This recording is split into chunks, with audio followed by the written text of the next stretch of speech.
Welcome back, guys, to PAX East 2019. This is the Iron Lords podcast and lordsofgaming.net.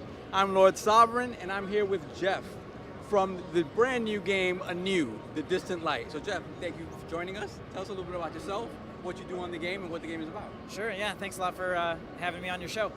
Yep, so I am one half of Resonator, which is an independent game studio. We're making our debut indie game, Anew, The Distant Light. Essentially, like, we sort of describe it as it's called a Metroidvania, so gamers sort of know what that means. Right. Big open world, interconnected game world that you have to explore and fight through. So yeah, basically the premise of our game is in the opening moments, you kind of see that the lower half of Earth has been blown away, and you're a little baby, and you're loaded onto a spaceship and sent 20 light years out into space, and you land on this sort of strange, surreal alien moon. And as a 20-year-old, and you come down to the surface and have to explore your way through the world to find out what your mission is and what happened on Earth, on your home planet. Okay, that's a great story. Yeah. So, in terms of mechanics, what can we expect that's different from what people would consider your typical Metroidvania? Yeah, great question. So typically in these types of games, you're on foot. Right. A lot of, most of the game time. In our game, what we want to do is like add a wide variety of movement types. So we have spent a long time on like an underwater animation and combat system. So we have a zone in our game that's like in this frozen lake. So there's this huge area that you have to swim through and jetpack underwater and stuff like that. And we also have, what we're most excited about is the addition of these like crazy overpowered vehicles. Really? So we have like this massive screen-filling mech. Okay. We have a sort of like a Warthog-inspired dune buggy, rocket ships, flying saucer. Okay, and so that sort of helps to keep the gameplay fresh. Keep the gameplay fresh. Yeah, exactly. So in terms of power-ups and the typical things you would find in a Metroidvania which allow you to progress beyond parts that you normally couldn't at certain parts of the game, like what type of stuff do you have in the game? Yeah, absolutely. So we've got some of the classic ability upgrades like sliding, double jump.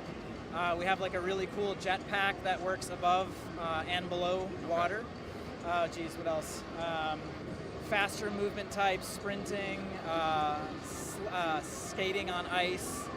A couple other things we haven't actually revealed yet in our game, but plenty of stuff that a swimming suit, swimsuit, so you can actually swim underwater. Okay. So yeah, quite a bit of fun stuff. So apart from the vehicles and whatnot, beyond that, how do you feel your game takes the Metroidvania genre to another level? Yeah. So on top of all that stuff, if that's not enough no, for you... of course. Give me more. We're doing some really sort of strange things with the storytelling technique. So our game has no text, no dialogue. It's all told visually through these like very strange playable spaces. Okay. So it's all sort of like environmental storytelling. So you're in the alien world, and then all of a sudden you're in this space where you've sort of been transported in time. Okay. Sometimes back to Earth, sometimes to these places that you can't identify. But you basically learn about the backstory of the game by playing through these spaces and paying attention to what's happening around you. Yeah, I think that's a big thing in these games where like the environment tells most of the story. You don't get a lot of linear story. I think that's how people engage better with the story, with the game itself. Yeah, and you have to sort of use your imagination and piece it together. Piece things together, exactly. Yeah. So you said you're one half of this duo. How long have you guys been working on this game? Yeah, so so there's two of us making the game. My dev partner's Steve Copeland, he's the engineer and the game designer. Okay. And I'm doing the art, animation, and sound design. Oh boy, yeah, so we've been working on the game full time for about 4.5 years. Oh wow. And we feel like we're getting pretty close. We haven't announced a launch date yet, but we're hoping to do that within the year, at the most. And what platforms are you looking to launch on? So the current plan is to launch on PC, Steam, sort of all the major storefronts, and then we'll be taking it to all the major consoles after that.